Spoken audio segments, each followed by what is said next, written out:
Hi everyone, today I'm going to show you how to use the medical infrared thermometer from Dikang, and the model I have is HG01. So I have it with me here right now, and so we're going to have to make sure that the batteries are, that we put in the batteries.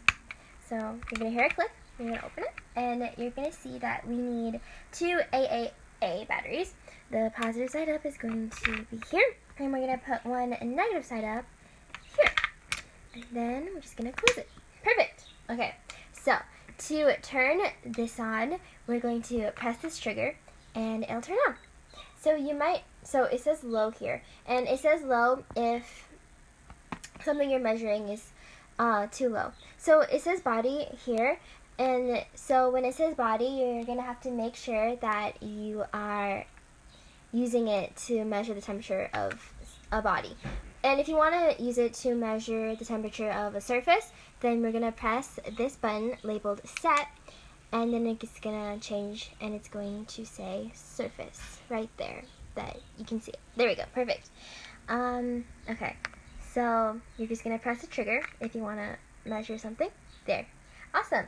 So you can also see that right now I have it in Celsius, and so if I want to change that, I can go to the settings. So I'm going to press this button. I'm going to hold it for some time, and then it's going to flash F1. F1 is basically this temperature compensation, so we don't need to change it unless we think that the temperature it's measuring is incorrectly, so then we can change it if you think the temperature is too high or too low. Oops, it turned off.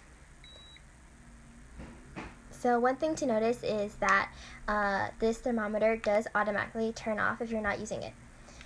Okay, so to go into the next variant, we're just gonna press set again, and right now